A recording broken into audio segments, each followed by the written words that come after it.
Hi friends. Hi friends. இன்னைக்கு நம்ம topic பார்த்தீங்கன்னா கொஞ்சம் சுவாரஸ்யமாக இருக்கும்னு நம்புகிறேன்.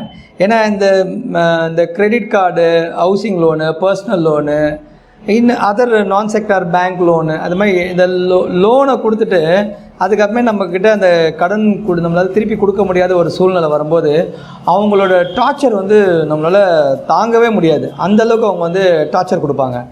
ஸோ இதை மாதிரி டார்ச்சர் கொடுக்கும்போது நீங்கள் என்னென்ன செய்யணும், நிறைய விஷயம் செய்யக்கூடாத விஷயத்தெல்லாம் அவங்க செய்கிறாங்க. அதை ஒன் பை ஒன்னாக ஐபிசி செக்ஷனில் எங்கே லை ஆகுன்றதை தெளிவாக இந்த வீடியோவில் நாங்கள் உங்களுக்கு சொல்கிறோம். நீங்கள் இதை கரெக்டாக அப்சர்வ் பண்ணிங்க. எவனாவது உங்கள் வீட்டு முன்னையோ இல்லை உங்களை எங்கேயாவது அச்சுறுத்தல் பண்ணான்னா இந்த வீடியோவில் நாங்கள் சொன்ன அந்த செக்ஷன் ஐபிசி செக்ஷனை சொல்லி அவங்கள மிரட்டினாலே போதும், அவங்க வேலையை பார்த்து போயிடுவாங்க. ஏன்னா நீங்கள் பணத்தை கட்டலைன்னா இது சிவில் மேட்டர். நீங்கள் பணம் கட்டலைன்னா அவங்க ப்ராப்பராக நீதிமன்றத்தை அணுகணும். நீதிமன்றத்துலேருந்து டைரக்ஷன் வாங்கிட்டு உங்கள் கடனை அவங்க வசூலிக்கணும். இதுதான் நியாயம், இதுதான் உண்மை. ஏன்னா நீங்கள் கடன் வாங்கினீங்கன்னா கடன் கொடுக்கணும், இதில் எந்த மாற்றமும் இல்லை. இப்போ நான் சொல்கிற பார்த்திங்கன்னா உங்களுக்கு ப்ரிகாஷனுக்காக தான், உங்களுடைய ப்ரொடக்ஷனுக்காக தான். அதனால் இதெல்லாம் சொல்லிட்டாரு வீடியோவில். அதனால் இனிமேல் நம்ம இதெல்லாம் சொல்லிவிட்டு கடனே கொடுக்க வேணாம் அப்படின்ற எண்ணமும் மனசில் வச்சுக்கக்கூடாது. நீங்கள் கடன் வாங்கினீங்கன்னா கடனை நீங்கள் திருப்பி கொடுத்தா தான், ஒரு பப்ளிக் செக்டார் பேங்க்கில் நீங்கள் கடனை வாங்கி திருப்பி கொடுத்தா தான் இன்னொருத்தருக்கு அவங்க கடன் கொடுக்க முடியும். பேங்க்கோட டெவலப்மெண்ட்ஸும் இருக்கும். இப்போ நம்ம சொல்ல போகிற பாயிண்ட் உங்களுக்கு தேவையில்லாத மென்டல் டார்ச்சரோ தேவையில்லாத உங்களுக்கு அச்சுறுத்தலோ கொடுத்தாங்கன்னா நீங்கள் அதுலேருந்து எப்படி உங்களை காப்பாற்றிக்கணும் அந்த மாதிரி விஷயத்த உங்களுக்கு எக்ஸ்பிளைன் பண்ணுறது தான். அதாவது இந்த கிரெடிட் கார்டோ இல்லை இந்த அதர் லோன்ஸ் எதுவாக இருந்தாலும் அந்த முகவர்கள் உங்களை எதாவது டிஸ்டர்ப் பண்ணுறாங்க, அந்த மாதிரி ஒரு சூழ்நிலை வந்துச்சுன்னா நாங்கள் சொல்கிற இந்த வழிமுறையை இந்த ஐபிசி செக்ஷன் எதெல்லாம் லை ஆகுது, எதெல்லாம் குற்றன்றதை சொல்கிறோம். நீங்கள் அது பிரகாரம் உங்களை தற்பாதுகாத்து கொள்ளலாம். நீங்கள் கிரெடிட் கார்டோ ஏதோ லோன் எடுத்துட்டீங்க, இது ஒரு கிரிமினல் குற்றம் கிடையாது. இதுக்காக உங்களை அரெஸ்ட் பண்ணுறதோ ஜெயிலில் போடுறதோ இந்த மாதிரி சட்டப்பிரிவில் கிடையவே கிடையாது.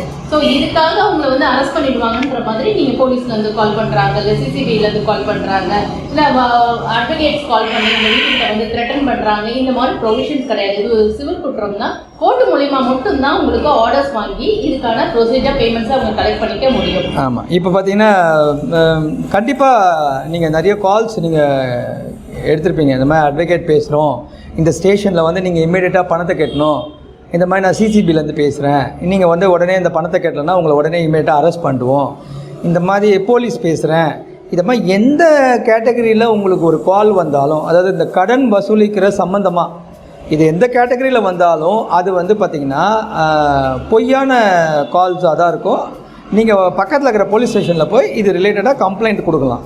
ரிசர்வ் பேங்க் இதுக்காக ஒரு விதிமுறைகளே கொடுத்துருக்காங்க. எப்படி இந்த கிரெடிட் கார்டு முகவர், இந்த லோன் முகவர்கள் உங்கள்கிட்ட இருந்து பணத்தை திரும்பி வசூலிக்கலாம் அப்படின்றதுக்கு ஒரு விதிமுறைகள் கொடுக்கலாம். இந்த விதிமுறைகள் மூலயமா மட்டும்தான் நீங்கள் பயன்படுத்தி மூலயமா மட்டும்தான் உங்கள்கிட்ட இருந்து பேமெண்ட்ஸை கெட் பேக் பண்ணிக்கணும். இன்னும் சில விஷயம் பார்த்தீங்கன்னா இந்த கடன் வசூலிக்கிறவங்க இந்த முகவர்கள் என்ன பண்ணுவாங்கன்னா உங்களோட குடும்ப உறுப்பினர்களுக்கு, உங்கள் ஃப்ரெண்ட்ஸுக்கு, வேறு உங்களுக்கு க்ளோஸாக இருக்கிறவங்க அவங்களோட நம்பர்ஸ் எல்லாம் டேப் பண்ணிவிட்டு அவங்களுக்கெல்லாம் கால் பண்ணி இந்த மாதிரி ஒரு கடன் வாங்கிக்கிறாரு அப்படின்னு சொன்னாங்கன்னா தயவு செஞ்சு அதோட வாய்ஸ் ரெக்கார்டோ இல்லை வீடியோ ரெக்கார்டோ எதாவது எடுத்திங்கன்னா அதை அப்படியே எடுத்துகிட்டு போயிட்டு நீங்கள் நியர்பை போலீஸ் ஸ்டேஷனில் போய் கம்ப்ளைண்ட் கொடுத்தீங்கன்னா அது சட்டப்படி குற்றம். போலீஸ் அதுக்குரிய நடவடிக்கையை எடுப்பாங்க. ரிசர்வ் பேங்க் அவங்க சுற்றறிக்கை 7 கிளாஸ் 2ல கொடுத்துருக்காங்க. என்னென்ன விதிமுறைகளை பயன்படுத்தி இந்த கிரெடிட் கார்டு முகவர்களோ இந்த லோன் முகவர்களோ உங்கள்கிட்ட பணத்தை வாங்கிக்கலாம்னு சொல்லிட்டு.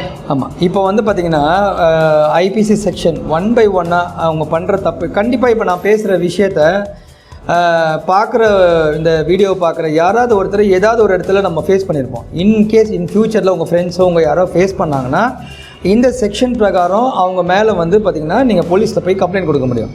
ஃபஸ்ட் என்னென்னு பார்த்தீங்கன்னா நம்ம வீடை நாக் பண்ணுவாங்க, தட்டுவாங்க யாராவது. நம்ம திறந்த உடனே அந்த முகவர் என்ன பண்ணுவோம், ஸ்ட்ரைட்டாக வீட்டுக்குள்ளே வந்துடுவான். வீட்டுக்குள்ளே உட்காந்துப்பான். உட்காந்துக்கிட்டு இது மாதிரி நீங்கள் லோன் கட்டலை, இது கட்டலைன்னு சொல்லுவாங்க. இது பார்த்திங்கன்னா சட்டப்படி குற்றம். உங்கள் வீட்டுக்குள்ளே அத்துமீறி யாரும் நுழையிறதுக்கு யாருக்குமே ரைட்ஸ் இல்லை, உங்களோட நாலேஜ் இல்லாமல். இந்த சட்டம் ஐபிசி 441 அத்துமீறி அவங்களுக்கு சொந்தமில்லாத ஒரு இடத்துல அத்துமீறி உள்ள வருது. இதுக்கு பார்த்தீங்கன்னா பனிஷ்மெண்ட்னு பார்த்தீங்கன்னா 3 months இம்ப்ரிசனும் வித் ஃபைனும் இருக்குது.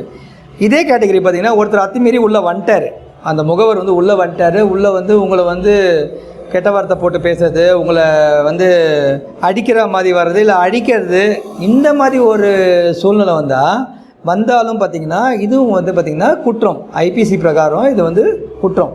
இப்போ ஐபிசி செக்ஷன் 442 என்னன்னா, ஒரு வீட்டுக்குள்ள அத்துமீறி பொருட்களை டேமேஜ் பண்றாங்க, இவங்களுக்கான தண்டனை ஐபிசி 452ல 7 வருடம் சிறை தண்டனை இருக்கு.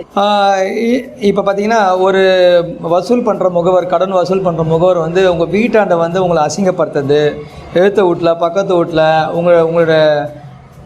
உங்களை பற்றி தப்பாக பேசுறது, உங்களை ஓவராலாக உங்களை டேமேஜ் பண்ணுறது, டெஃபமேஷன், உங்களை ஓவராலாக ஃபுல்லாக டேமேஜ் பண்ணி உங்கள் ஆஃபீஸு, உங்களோட கேரக்டர், உங்களோட பர்சனாலிட்டி இதெல்லாம் டேமேஜ் பண்ணுறான்னு வச்சுங்க. அவர் வந்து இந்த கடன் வசூல் பண்ணுறதுக்காக பண்ணார்னா இவருக்கு என்ன ஐபிசி பாயும்னா ஐபிசி 499 வந்து இது மேலே நீங்கள் போட முடியும், டெஃபமேஷன் கேஸ் போட முடியும். இதுக்கான தண்டனை வந்து ஐபிசி 500ல 2 வருடம் சிறை தண்டனை இவருக்கு கிடைக்கும்.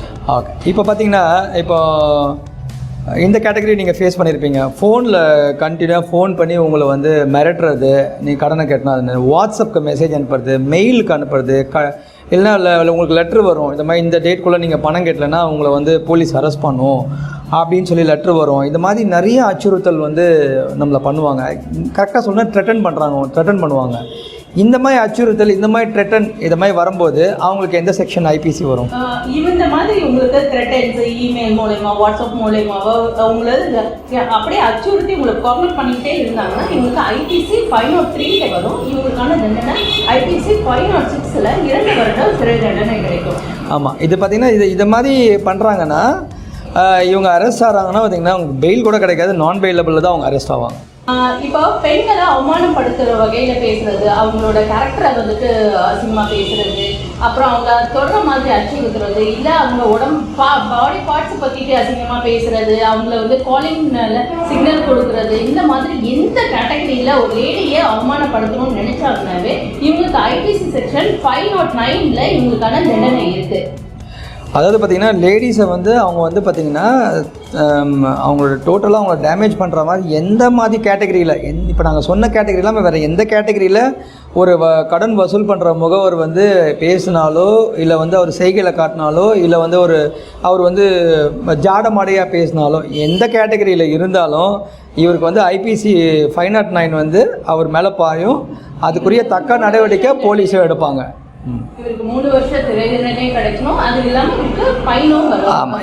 இப்போ கடன் வசூல் பண்ணுற முகவர் பார்த்திங்கன்னா இப்போ ஒரு கவர்மெண்ட் எம்ப்ளாயி இருக்கிறாரு, பப்ளிக் சர்வெண்ட்டு, அவரோட ஆஃபீஸாண்ட போயிட்டு அவரை வந்து அவரோட பணி நேரத்தில் போயிட்டு அவரை டிஸ்டர்ப் பண்ணுறது, இதெல்லாம் பண்ணாருன்னு வச்சிங்களேன், அதுவும் பார்த்திங்கன்னா சட்டப்படி குற்றம். இது ஐபிசி செக்ஷன் என்ன சொல்லுதுன்னா, ஐபிசி செக்ஷன் 186ல ஒரு அரசு பணி வேலை செய்கிறவங்களா அவர் வேலைக்கு இடையூறாக இருந்தாங்கன்னா அவங்க ஐபிசி செக்ஷன் 186ல கம்ப்ளைண்ட் ஃபைல் பண்ணிட்டாங்கன்னா இவங்களுக்கு சிறை தண்டனை 2 மாதம் வரைக்கும் கிடைக்கும். ஆமாம். இப்போ நான் வந்து கடன் வசூலிக்கும் முகவர்னு சொல்லிட்டு இருக்கிறேன். நீங்கள் பார்த்தீங்கன்னா இது வந்து பேங்கிங் செக்டராக இருக்கட்டும், நான் பேங்கிங் செக்டராக இருக்கட்டும், இல்லை வந்து தனிப்பட்ட படியாக யாராவது தனிநபர் கடன் கொடுப்பாங்கள்ல, அந்த மாதிரி கேட்டகரி, இது எல்லா கேட்டகரியிலையும் இந்த ஐபிசி செக்ஷன் வந்து ஒரே விஷயந்தான். இது எல்லாத்துக்கும் வந்து காமனாக அடங்குற விஷயந்தான். இப்போ நான் ஏன் இதை சொல்ல வரேன்னா, இப்போ பார்த்திங்கன்னா சில இது நம்ம நிறைய நியூஸ்லாம் கூட கேள்விப்பட்டிருப்போம்.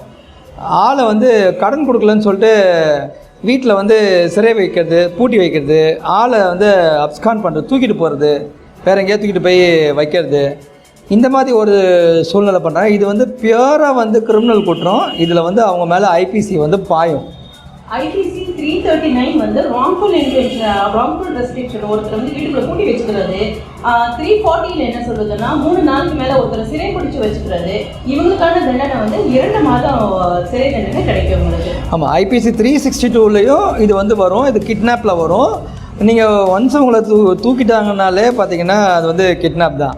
இன்னொரு விதனா இப்போ ஐபிசி 339 சொல்கிறது என்னென்னா, ஃபார் எக்ஸாம்பிள் இப்போ நீங்கள் காலைல வேலைக்கு கிளம்பி போகிறீங்கன்னா அந்த கடங்காரன் வந்து, இப்போ நீங்கள் பஸ்ஸில் போகிறீங்கன்னா அந்த வசூல் பண்ணுறவர் வந்து உங்களோட பஸ் ஸ்டாண்டில் நின்று உங்களை வந்து கேட்ச் பண்ணணும்னு சொல்லி அந்த பஸ் ஸ்டாண்டில் நிற்கிறேன். நீங்கள் அவரை பார்த்து டைரெக்ஷன் மாறுறீங்க, திருப்பி அங்கேருந்து டைரெக்ஷன் மாறி உங்களை வந்து உங்களோட வேலைகளை செய்ய விடாமல் உங்களை வந்து வேறு இடத்துக்கு டைரெக்ஷன் மாற்றுறாங்க பார்த்தீங்களா, அது கூட சட்டப்படி குற்றம் தான். அது 339லையும் 340லையும் வரும். நீங்கள் அதை மாதிரி ஒரு சூழலை வந்து உங்களோட டே டு டே ஆக்டிவிட்டி, உங்களோட ஃபண்டமெண்டல் ரைட்ஸை உங்களை டிஸ்டர்ப் பண்ணுற மாதிரி இருந்தால் நீங்கள் இது வந்து இதுவும் வந்து கிரிமினல் குற்றத்திலே வரும். இதை நீங்கள் வந்து போலீஸில் ப்ராப்பராக கம்ப்ளைண்ட் கொடுத்து ப்ராப்பராக அதை செஞ்சிங்கன்னா போலீஸ் உடனே அது ரிலேட்டடாக வந்து ஆக்ஷன் எடுப்பாங்க. கடத்தல்ன்ற பட்சத்தில் வந்துட்டு இவங்களுக்கு 7 வருஷம் வரைக்கும் சிறை தண்டனை கிடைக்கிறதுக்கும் வாய்ப்பு இருக்கு. இப்போ கிரெடிட் கார்டு வசூல்ன்ற பேரில் உங்களை வந்துட்டு மிரட்டுறது, அச்சுறுத்த வைக்கிறது, கார்னர் பண்ணுறது, இவங்களுக்கான ஐபிசி செக்ஷன் 350, 351, 352 என்ன சொல்றதுன்னா இவங்களுக்கு 3 மாதம் வரைக்கும் சிறை தண்டனையும் வித் ஃபைனும் இம்ப்ரெசன்மெண்ட்டும் இருக்குது உங்களுக்கு. ஓகே, இதுக்கு முன்னாடி நம்ம பேசின எல்லா விஷயமும் பார்த்தீங்கன்னா கிரெடிட் கார்டு முகவர்கள் வந்து உங்களை வந்து ஹர்ட் பண்ணுறது, மென்டலாகவோ ஃபிசிக்கலாகவோ இல்லை உங்களோட ஒர்க் ப்ளேஸில் வந்து இது மாதிரி நிறைய இடத்துல உங்களை ஹர்ட் பண்ணுற விஷயம், ஃபோன்லேயோ இதுமாதிரி பண்ணுற எல்லாத்துக்கும் ஐபிசி செக்ஷன் இருக்குன்றத உங்களுக்கு இப்போ நம்ம தெளிவாக சொல்லிட்டோம். சிலருக்கு வந்து இந்த மாதிரி எக்ஸ்பீரியன்ஸ் இருக்குது, குண்டாஸ் வந்து வீட்டுக்கு வந்து அடித்தாங்க அப்படின்லாம் சொல்லுவாங்க. சரி, ஓகே, அப்போ அடிக்கிறாங்க, நம்ம திருப்பி அடித்தா சட்டப்படி குற்றமா இல்லையா, அந்த மாதிரி ஒரு சந்தேகமும் நமக்கு வரும். ஸோ ஐபிசி செக்ஷனில் சில செக்ஷன்ஸ் இருக்குது, நம்ம செல்ஃப் டிஃபென்ஸ் பண்ணிக்கலாம் அப்படின்ற செக்ஷன்ஸ் இருக்குது. அதை பற்றி நம்ம இப்போ டிஸ்கஸ் பண்ணலாம். ஐபிசி செக்ஷன் 96 என்ன சொல்லுதுன்னா, ஒருத்தர் உங்களை தாக்க வராதுன்னா நீங்கள் செல்ஃப் டிஃபென்ஸ் பண்ணுறது தப்பு கிடையாது. இது வந்து ஐபிசி செக்ஷன் 96. 97 என்ன சொல்லுதுன்னா, திரும்ப அவங்க தாக்குதல் பண்ணும்போது அந்த தாக்குதலுக்கு எதிர்முனையில் நீங்களும் தாக்குதல் பண்ணலாம். செல்ஃப் டிஃபென்ஸ் பண்ணுறது ஐபிசி செக்ஷன் 97ல் கவர் ஆகும். ஆமாம், இப்போ இதில் ஒரு சந்தேகம் வரும்.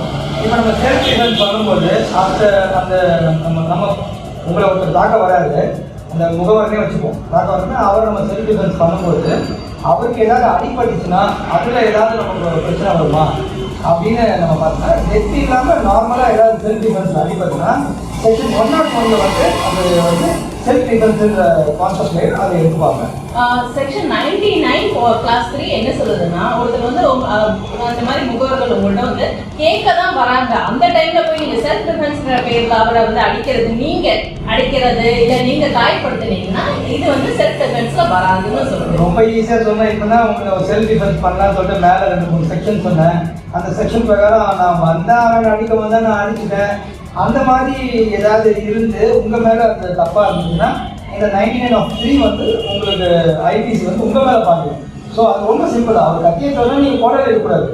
செல்ஃப் டிஃபென்ஸ் தான் நம்ம கத்தியை டிஃபென்ஸ் பண்ணதான் நம்ம ட்ரை பண்ண தவிர அதுக்கு பின்னாடியே நம்ம வந்து பெரிய அஃபென்ஸ் நம்ம பண்ணக்கூடாது.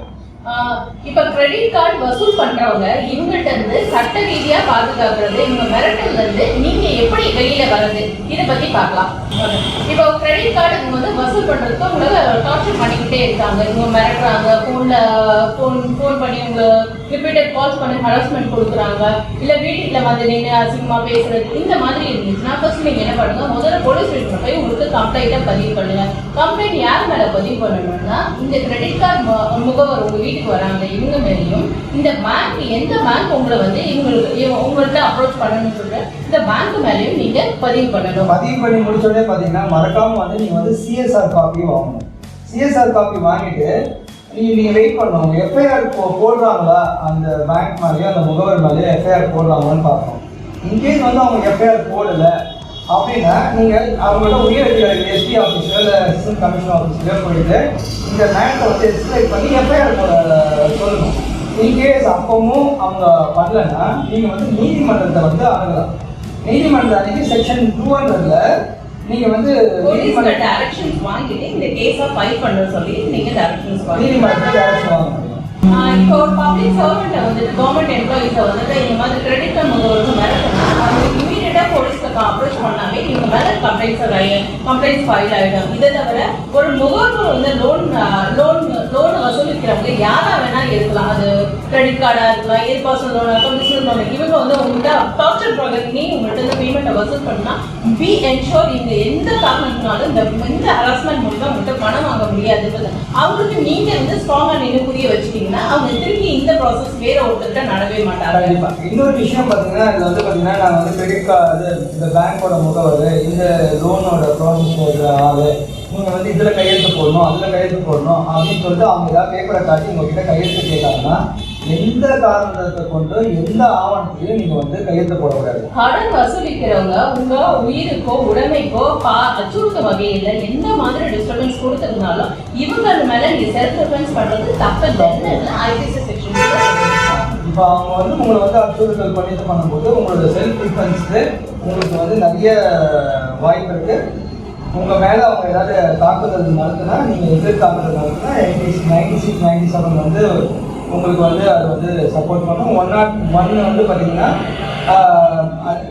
அவங்க வந்து அதிகமாக வந்து ஊட்டாகாமல் பார்த்துக்கணும். 99(3) என்ன சொல்லுதுன்னா நீங்கள் வந்து செல்ஃப் டிஃபென்ஸுற பேரில் வந்து பெரிய கிரைமை பண்ணாமல் பார்க்கணும். அதனால் இதெல்லாம் கவனமாக இருந்துட்டு நீங்கள் இந்த கிரெடிட் கார்டு நேரத்தில் ஸோ இன்னைக்கு வந்து ஒரு லோன் முகவர் உங்களை நாடுனா நீங்கள் என்னென்ன வகையில் உங்களை தற்காப்பு தவிர்க்க முடியும்ன்றது பேசியிருந்தோம். இன்கேஸ் உங்களுக்கு இந்த மாதிரி ஏதாவது இஷ்யூஸ் ஃபேஸ் பண்ணியிருந்தீங்கன்னா இந்த ஐபிசியில் இவ்வளோ லாஸ் அண்ட் செக்ஷன்ஸ் இருக்குது, உங்களை நீங்கள் ப்ரிகாஷன் பண்ணிக்க முடியும்ன்றது. கண்டிப்பாக இப்போ பார்த்தீங்கன்னா இந்த லோன் சொல்லும்போது கிரெடிட் கார்டு இருக்குது, பர்சனல் லோன் இருக்குது, ஹவுசிங் லோன் இருக்குது, அந்த அன்செக்யூர்ட் லோன்ஸ் நிறைய இருக்குது. அன்செக்யூர்ட் லோன்ஸு இப்போ பேங்கிங் செக்டர், நான் பேங்கிங் செக்டரு. இப்போ நாங்கள் சொன்ன எல்லா விஷயமும் இந்த எல்லா கேட்டகரி இல்லாமல் ப்ரைவேட்டாக கொடுக்குற லோன் கேட்டகரி லோன் இது எல்லாத்துக்கும் இப்போ நாங்கள் சொன்ன ஐடிசி செக்ஷன் வந்து அடங்கும்.